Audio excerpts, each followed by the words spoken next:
Hello, everyone, and welcome to the Tom Baker Show.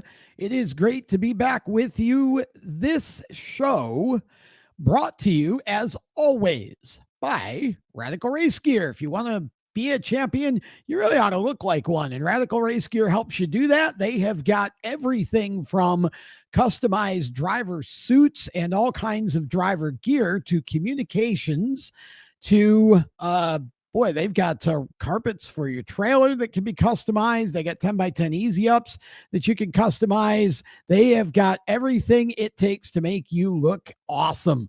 RadicalRaceGear.com. And I welcome in my co-host and Steering Wheel Nation editor, Jacob Seelman. It is fantastic to be back wherever you're watching us from, by the way.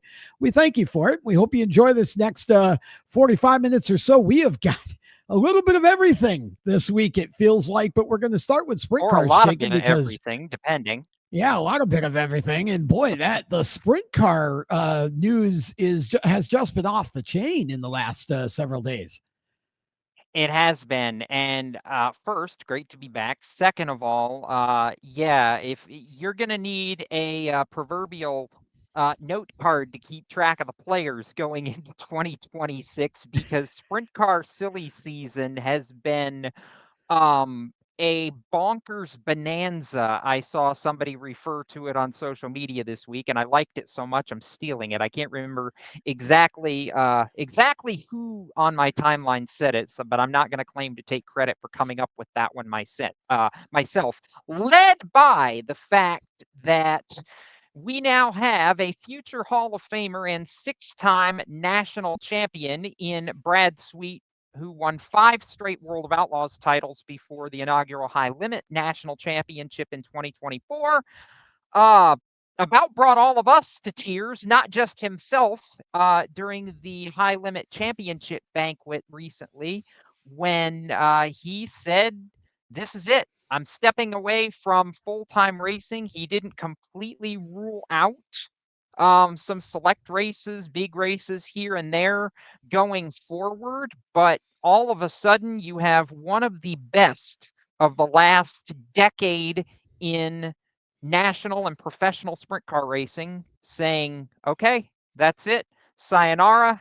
I'm heading on to other things." And we know what most of those other things are, given Brad's business interests. But before we talk about that perspective of it, Tom, I want to ask you, because for me, it was one of those, I need a minute to process this because I can't quite fathom that it's happening sort of Yeah. moments. I mean, this in sprint car racing, I'll draw a comparison to our stock car audience here. This in sprint car racing is every bit the feel of a Jeff Gordon or a Richard Petty stepping away, pretty much still in their prime, and saying, "That's it. I'm done." I mean, Brad finished second in high limit points just now. It's not like he's fallen off and been non-existent.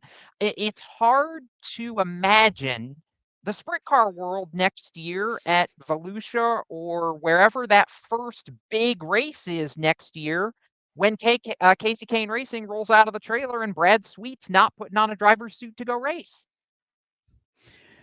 Oh, well, yeah, first of all, I certainly didn't have that on my 2025 bingo card. That is for sure. I don't know if I quite agree with the comparison. I don't think Richard Petty was anywhere near his prime when he finally retired. I think he was long past it. I might give you Jeff Gordon, sort of, but he was starting the downhill slide with a back injury, Yeah, back problems and such. I guess, yeah, Um, I guess where I but yeah, meant by that is it's that caliber of a driver leaving in their prime yes, for is what I sure. meant. Yeah, absolutely. Yeah, the impact on the sport of the retirement. I think if you compare Yes. that, Yep. yeah, I think you've got a very Yep. valid comparison there. It's on the one hand, I'm excited because what that tells me is he is deadly serious about now focusing his time on the series plural that he's involved with. Yep. But on the other hand, it's a huge loss for the sport in terms of him being in the driver's, suit and winning races and running for championships when he probably had at least another, I would say at least another 3 to 5 years minimum that he probably could have been Absolutely. strong. I guess the big question here is, who in the world has feet big enough to fill the shoes of Brad Sweet in Casey Kane's car, other than maybe the man himself, Casey Kane? But I'm not necessarily thinking that's going to happen. What do you think, Jacob? Because you're more in the pulse right now than I am. Who do you think's in this car? Well, number one, I'm glad you stopped yourself from actually implying that Casey Kane would try to fill those shoes, because Casey has long since said, and I think him stepping out of the car mid-season this year kind of led credence to the fact that Casey is not necessarily in a mind of going after a national touring championship at this point himself. He wants to make sure that whatever racing he does not hurt the overall business at Casey Kane Racing. Yeah. Now, that being said, unless you're going to go out and hire Donnie Schatz, or somebody that has done the same Ooh, level of stuff right now that Brad Sweet has done, you're not going to, quote, fill those shoes, end quote. That just doesn't happen.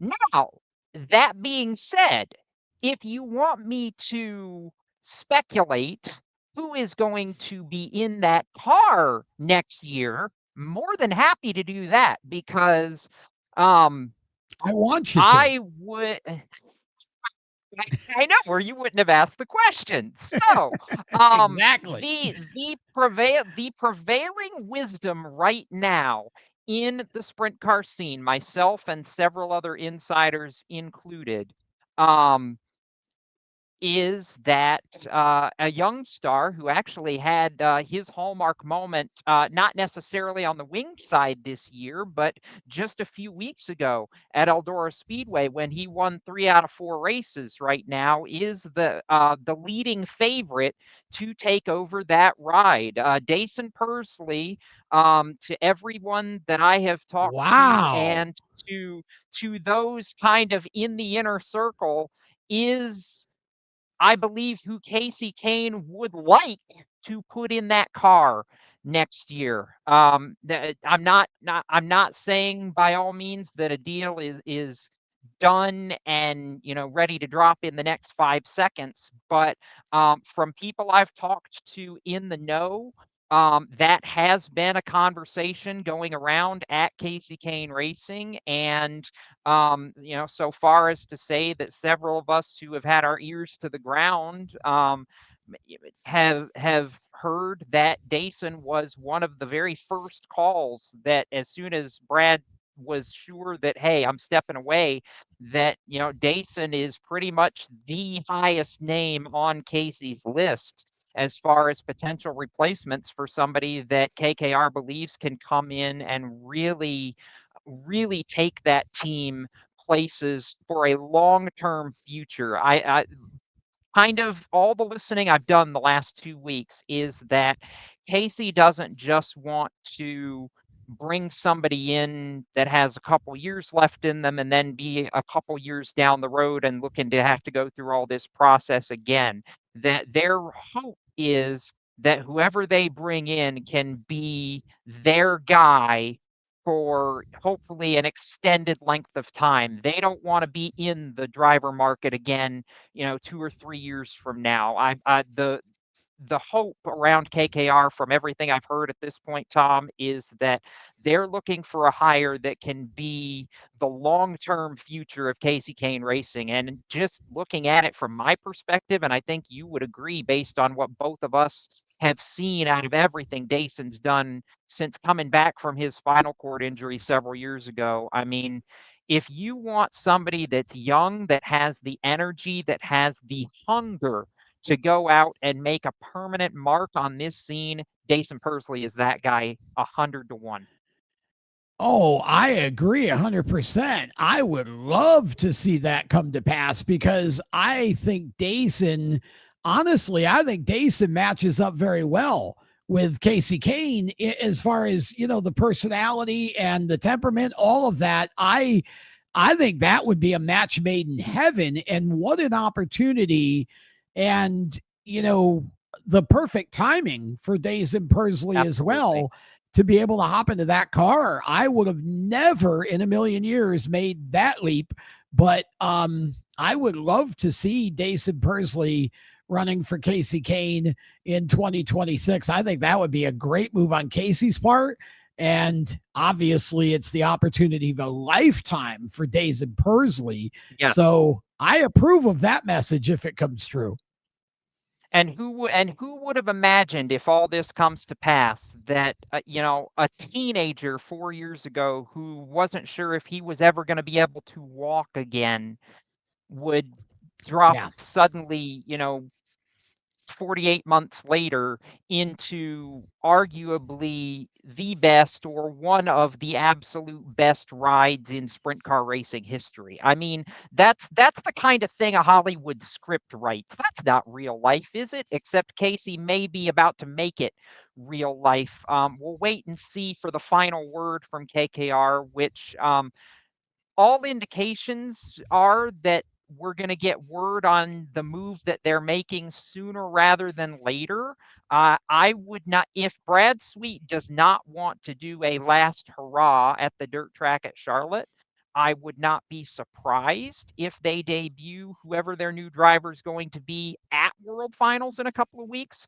But we just have to wait for final word from KKR as to what's going to happen there. And hey, if Brad Sweet wants to do one last send off in front of a sold out house at the dirt track at Charlotte in 2 weeks, by all means, the man has earned every right to that. And I absolutely. for one, am going to miss Brad Sweet full time next year because I just feel like, the Big Cat nickname really encapsulates how aggressive and how calculated he is on the racetrack. You don't replace a personality like that so easily, regardless of who steps into the seat. So we'll see what happens there. In other silly season related news, we have another ride that has already been filled and will, in fact, debut at the World Finals in a couple of weeks in that Stenhouse Junior Marshall Racing, which currently is the NOS Energy Drink 17 for Sheldon Haudenschild, has hired Spencer Baston, whose big moment of late was that thrilling photo finish in the Tarleton 21 car against David Gravel in the Dennis Roth Classic a few weeks ago in California that Spencer just missed out on the win on. Baston is going to replace Hod in the 17 car for next year and will actually drive a second entry for SJMR at the World Finals in November. Of course, we've talked about this several times on the show of late. Kyle Pruitt, the crew chief, coming over from Shark Racing to SJMR, and will crew chief Spencer Baston next year. Number one, I love that pairing. Kyle Pruitt's a young, hungry crew chief. Spencer is not necessarily as young as he used to was when we first saw him break onto the midget scene with Keith Kunz Motorsports several years back, but Spencer's still very much in the prime of his young career, I would say. And I love this move for Spencer getting another shot at the World of Outlaws. He's been full time before with CJB Motorsports, but to me, this is even a tier above where CJB was at the time Spencer was there previously. I feel like this is a driver coming in hoping to prove himself capable of running for championships. And this, I think, is the right opportunity. It's a one car team where Ricky can put a lot of the resources right in front of Spencer and say, okay, anything you need to run for a championship, we sit down, we come up with this, and then we're going to go do it. I think Spencer can be that guy because, as aggressive as he is in the right situations, he's also very calculated, Tom. Sheldon Haudenschild can sometimes be, I don't want to say a loose cannon, but he can sometimes step over the edge of that line, so to speak. But Yeah. Spencer has been very good in his career at coming right to the edge, but knowing when too much is too much. And I think that could pay a lot of dividends for him next year. Of course, of note, by the way, we all pretty much know at this point that the KCP 18 car that Gio Scelzi left earlier this year is where Sheldon is headed for 2026. Just to toss that out there also. Well, that's I first of all, as to Spencer Bayston, again, I think it's a perfect pairing at a perfect time. And I do agree with Bayston and Pruitt together, and the combination of passion and experience that they have, that could be a real threat 2026. And I love that Howden Shield is is headed to KCP Racing, it seems like, too. Because again, I think if you're going to replace Gio Scelzi, I think that I think that's how you've got to go with somebody like Howden Shield. A lot of this to me just seems like this could be a real sort of productive silly season, in that the right pieces are falling into place together to make 2026 one of the most competitive sprint car seasons ever, in both the World of Outlaws and High And in Limit, high Jacob. limit.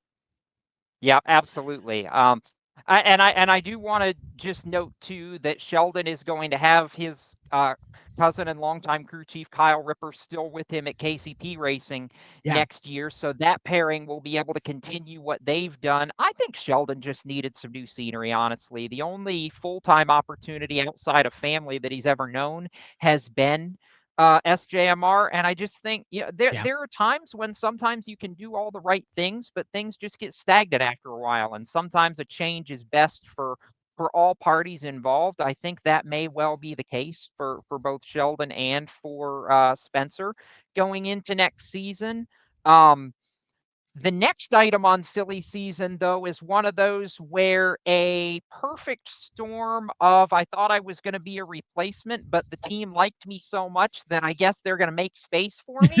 Um, Yeah. Gio Scelzi, who left KCP Racing at during Kings Royal Week in July, getting set to, we believe, be confirmed as the second driver. Clausen Marshall Racing going to expand to a two-car operation, it is believed, for 2026. And if and when that happens, that Gio Scelzi would then join Tyler Courtney as a two-car CMR attack, given that Gio has fit in so well at CMR and they've figured out a lot of great things with him in the time that Tyler has been recovering from his back injury suffered during the Kings Royal Week earlier this season.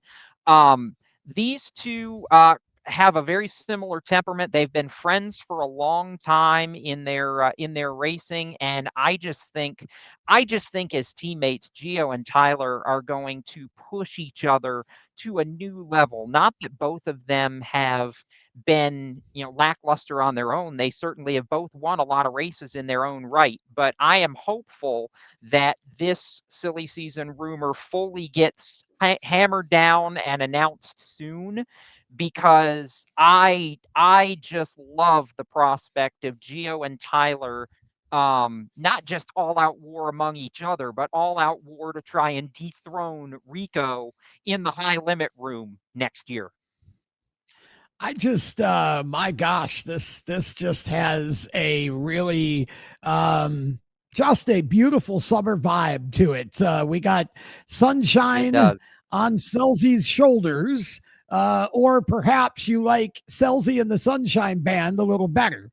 But this really does have a 70s scene to it here. It because again, these two drivers, especially Gio's young, but I feel like Yeah. this team really ends up being sort of a throwback. These are sort of hardworking blue collar guys that, not to say that other teams aren't, but this just feels like a team that you want to root for because the personalities are Yes. right. And Yes. those two, I think, are going to push each other in a way that could make them both even better for 2026. That is big news. It is. And like I said, a couple of these are okay, we don't have the press release in hand yet, but all the writing is on the wall, and all of us in the sprint car world are just waiting. Okay, are you going to say it's official yet? What do they call those? The worst kept secret in the pit area. That is kind of where we're at with a lot of this. Now, a secret in the pit area, by the way. We'll finish up the sprint car news on this point, and then we can talk more about late models and big blocks in our countdown a week from now into World Finals. This surprise, Tom? Hello, late model ace Ricky Thornton Jr. Welcome to World Finals in a sprint car. That image dropped up with Bernie Stubjan's Indy Race Parts team and RTJ in an Indy Race Parts sprint car at World Finals while he's also running his late model. I mean, Donnie Schatz has done double duty at the finals before, but somebody with the star power and the likability of Ricky, my jaw dropped when I saw that hit social the other day. I was like, oh Lord, if we didn't have 1,001 reasons to watch sprint car features before now, Ricky in a winged car is gonna be nuts, and I love it. Is it really am I weird for watching Door Bumper Clear this week and seeing Jimmy Spencer on the show and thinking about Ricky Thornton Jr. while I was watching? I mean, I feel like those two just have so much in common in their personalities and the way that they get up and go, or well, in Jimmy's case, got up and went. He's retired now. When he was on the racetrack. And I just, anywhere Ricky Thornton Jr. is, I want to be to watch him, because he may not be your favorite driver, but you are paying attention because he always puts on a show. Yes, he does. He will be the show at World Finals. I'm going to go ahead and say, if that were a prop bet, if that were a prop bet that you could place with DraftKings, I would be pushing the chips all in on that right now. And I'm not a betting man. Yeah. Yeah, he certainly is in line for a hard charger, if nothing else. And with that, we're going to step aside. We'll take a break and be back with more of the Tom Baker Show right after this. For over 50 years, FHS Superior Synthetic Oil has powered high-performance engines with unbeatable protection and speed. Whether it's drag racing, go-karts, sprint cars, stock cars, or your daily driver, FHS stands for high speed and delivers every time. Their advanced synthetic oils boost your engine's responsiveness, acceleration, and efficiency, giving you the winning edge on every lap. Visit FHSoil.com today to find the right products for your engine. FHSoil.com. Attention track and series owners, elevate your fan experience with the TrackTune app. TrackTune works with your PA system. Fans and teams at the track can hear the announcers through their phones, ensuring everyone hears race calls, sponsor plugs, and more during race nights. It's simple to set up, affordable, and free for fans to download and enjoy. Visit tracktune.live for all the details and join tracks nationwide on the app today. For race fans across the United States, GetInTheStands.com is the place to find racetracks where you live and where you're traveling. Just go to GetInTheStands.com and enter your location. You'll see the tracks within 100 miles of that point, either as a list or on a map. GetInTheStands.com is 100% free to use and mobile friendly. So whether you're on a computer, a tablet, or on your phone, there's no need to download an app. To find racetracks across the United States, open your web browser and head to GetInTheStands.com. GetInTheStands.com, your racetrack directory. Welcome back to the show. And as we continue, we've been talking sprint cars and short track racing. We'll get back there. We got plenty to talk about coming up, but we're going to step into the wonderful world of NASCAR because, Jacob, there has been, again, it's been a busy, of course, we had, racing over the weekend, but a busy news week as well in the NASCAR world. Absolutely. And for anybody that thinks we're going to start this with the drama and the bad news, no, I'm not going to be that guy. But we will get to the lawsuit talk. Don't think we're skimping out on it. First, I have a simple question for you, Tom. Okay. Is Joe Gibbs Racing and the road to the Bill France Cup, does that go straight through JGR at this point? Is JGR the unbridled championship favorite? Because to me, you had Denny Hamlin and Chase Briscoe win the first 2 races in the round of 8. They have the most time to prepare for Phoenix. And let's be real, they have the 2 most emotional and most momentum driven stories in this championship fight. And as you and I have learned over the years, sometimes it's just hard to fight the hands of fate. I mean, it feels like it's them and then it's everybody else. Boy, you asked this question once before, a week or two ago, and I'll give you the same answer I gave you then. There's only 2 Gibbs cars right now in the final 4. That leaves 2 spots open. We're going to Martinsville. How many Martinsville clocks collectively does Hendrick Motorsports and its drivers own? Chase Elliott, William Byron, I mean, Kyle Larson. I'm telling you that, and until you just basically eliminate both Penske cars, I'm not giving this to Joe Gibbs. I'm not saying that they can't win it. I'm simply saying it's far from over, because the upcoming race at Martinsville is what's going to really tell the story of who the favorite is going into Phoenix. The Hendrick cars run well there. The Penske cars run lights out there. And, again, I am not buying Chase Briscoe yet. I'm just not. If I'm going to believe a storybook ending for Gibbs, it's Denny Hamlin. But Jacob, I am hanging on to this notion that everybody is just going all in a little too soon on JGR, because we've still got another race left. And I think this race could change a lot of people's minds depending on who wins it and who shows out. We do, yes. However, I'll start with answering one of your other questions, by the way, because I knew you would ask me about the clock count. Just for context, Hendrick Motorsports has 29 Martinsville grandfather clocks, but they also have been in operation for a decade longer than Joe Gibbs Racing, and long about 6 of those clocks were won before JGR ever even showed up on the scene. And I'm going to go back and tell you that in the next gen era, the 2 drivers that have obliterated the field at Martinsville in recent and proven that they can pull the short track trigger better than anybody else in this style of racing in the next gen car are Christopher Bell and, most recently in the spring, Denny Hamlin, who led 274 of 400 laps to win here back in April. So don't tell me that it's going to be all about Hendrick Motorsports alone and that JGR isn't even going to show up to the party. That's not what I said. I simply said that until we get past Martinsville, I'm not anointing this championship race to JGR, because if Ryan Blaney or Joey Logano have this much of a chance, okay, Blaney's won at Martinsville, has he not?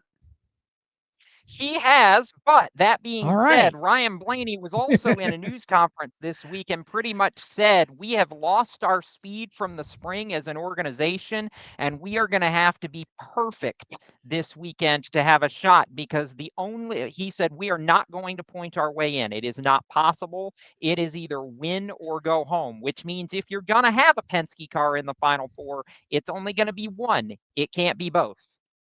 Well, and I've seen both Joey and Ryan gather a clock for themselves at Martinsville Speedway. So I'm not ready yet. There's too much to be done this weekend at Martinsville for me to be putting the JGR Cup just yet. Now, when we get after Martinsville, you can ask me again. Okay, fair enough. And if Christopher Bell, by the way, also gets into the Final Four and it's 3 against 1, then we'll see what your narrative is. But I digress into my stat of I digress into my stat of the week, which circles around Mr. Briscoe after his win at Talladega through 8 races. Chase Briscoe's average finish in this year's playoffs is 5.63, which, number one, is pretty remarkable for an 8-race span in the Cup Series. If you're Connor Zilic, you look back to your summer stretch in Xfinity and go, okay, Chase, call me when you've won 7 out of 8. But Yeah. that being said, Briscoe's best average finish in the playoffs is the best since Martin Truex Jr. Put together a 4.3 average 8 years ago on his way to the 2017 championship.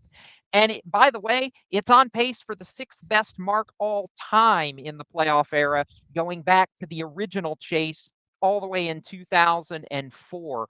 Anybody that had any doubts, Tom, about whether Chase Briscoe was coming to play this year at JGR, those doubts need to be long gone, thrown in the trash, and burned with a blowtorch, because this has been the opportunity of a career for Chase Briscoe this year, for somebody that started his want to get to NASCAR's top level sleeping on couches and sweeping the floor Yeah. in the former Cunningham Motorsports shop with Paul Andrews just to get an Yep. opportunity. What he's doing this year should warm everybody's heart and tell you it doesn't matter who you are or how you got started. If you believe and you work hard enough, you can get where you want to go. And Chase has proven that this year. He might not win a championship this year, but his playoff run cannot be understated for just how impressive it has been, can it? Oh, I totally agree with everything you said. And I'll go as far as to say that if you were a Dale Earnhardt fan back in the day, because Dale was sort of the everyman, the working man's racer, all of that, you ought to be a Chase Briscoe fan now for those same reasons, because as you pointed out so eloquently, Chase worked his butt off to get where he got, and Yes. it's paying off right now. He's having a great season, and I do think that he's going to be a threat. I'm just not buying him automatically, or Hamlin for that matter, until I see who the other two drivers are. But I totally do agree with that point. Yep. All right, quick hits here on the NASCAR news front. The worst kept secret in the NASCAR garage got announced this week for 2026. Daniel Suarez is officially in at Spire Motorsports, replacing Justin Haley next season. Anchor sponsor going to be Freeway Insurance, which has been a partner of Daniel's at Trackhouse Racing, where he's been the last 4 or 5 years. Do you like this move? I'll be honest, Tom. For me, it feels like a little bit like a lateral move for Daniel. I don't know that it's necessarily an improvement, but I don't know that it's a step back either. I think it's a step back for Daniel. And no, I don't like it because it feels like money replaced talent. I think Justin Haley, honestly, if there's anybody that I want to see be put next year into a ride where he can go win races with a top tier team, it's Justin Haley. Because I feel like Spire Motorsports still has a long way to go to be considered one of the elite teams. I think Daniel went to Spire because there weren't an awful lot of other opportunities. And I just pray that Justin lands somewhere good, because I really feel like he deserves a better fate than he's had with Spire.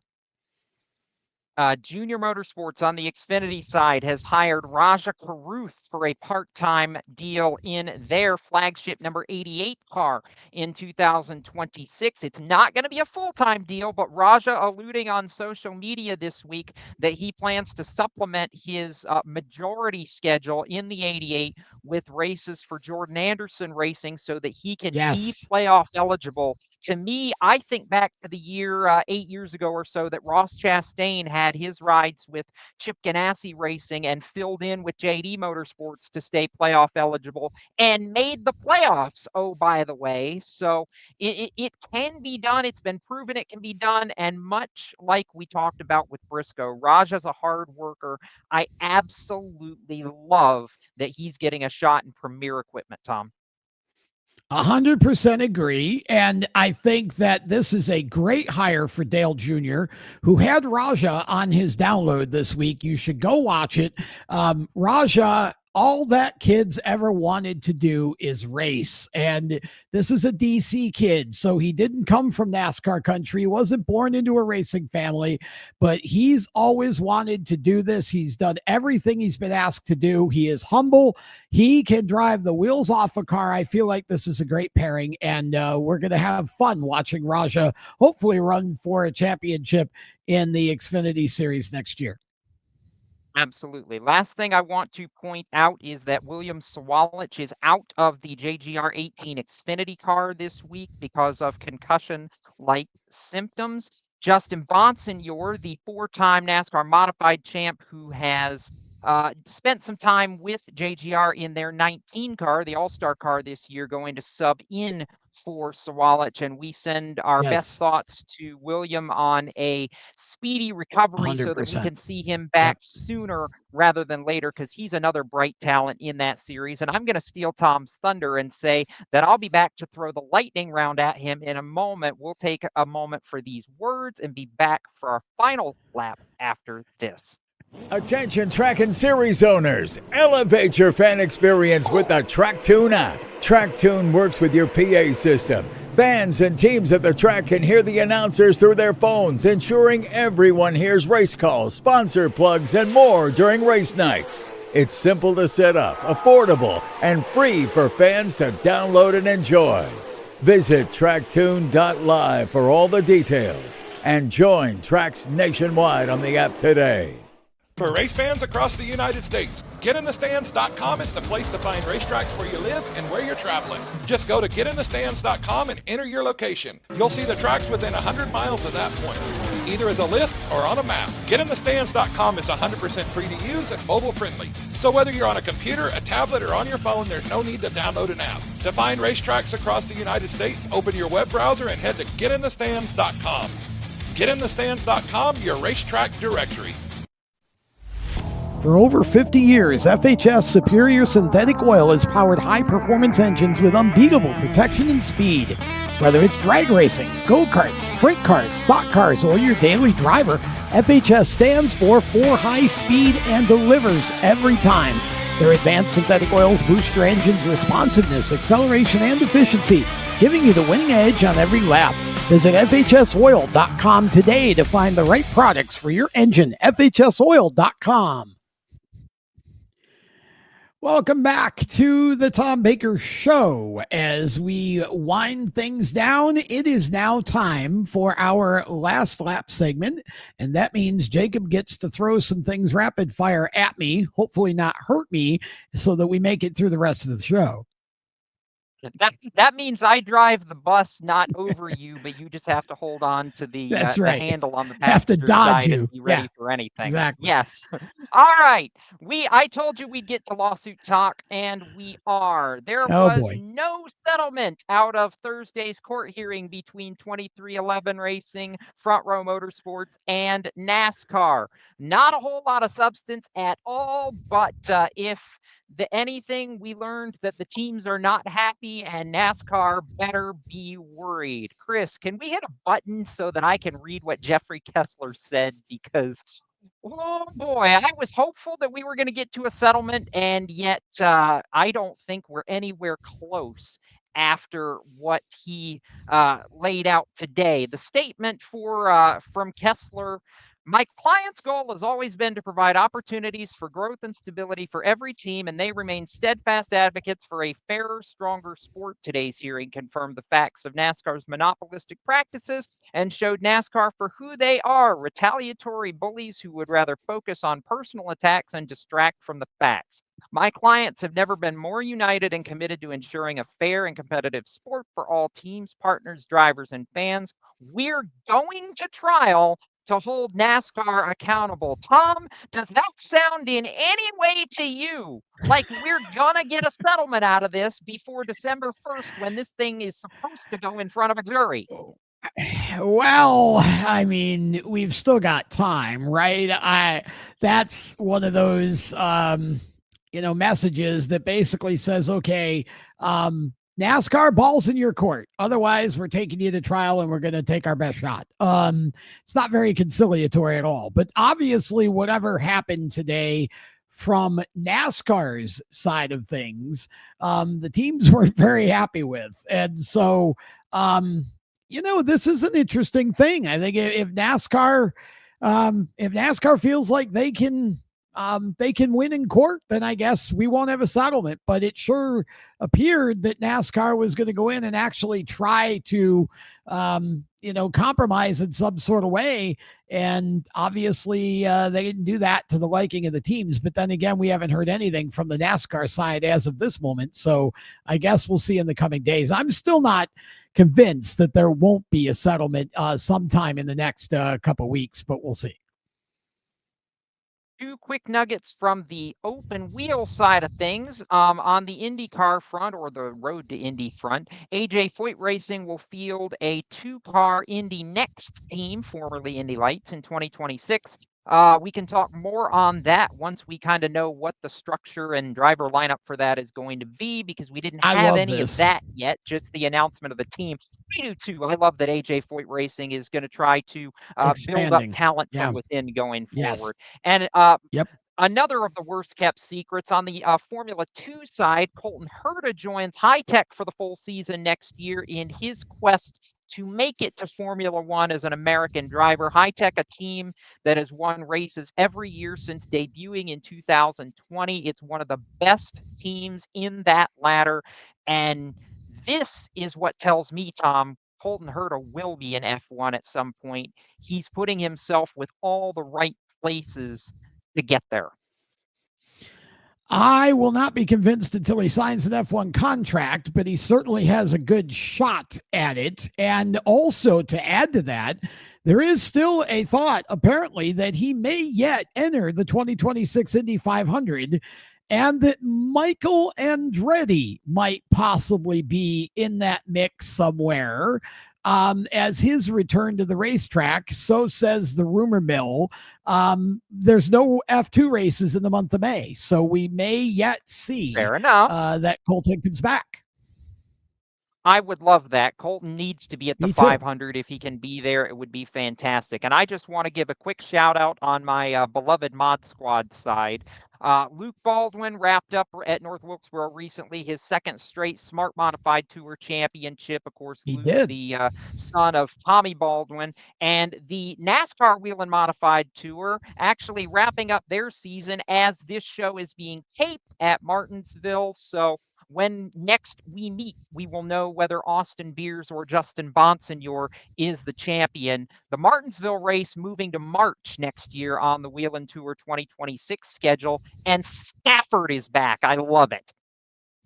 Yeah, Stafford's back, and White Mountain is back, and Claremont is back on the schedule. So some interesting stuff. We'll get to more of the NASCAR Tour schedule in coming shows. Try to have a tour racer or two as we get into the off season. So with that, we are going to close this episode of the Tom Baker Show. For more great content, lots of content coming up going forward with a new team of editorial content writers that we have. steeringwheelnation.com, at the Wheel Nation on Facebook and Instagram as well.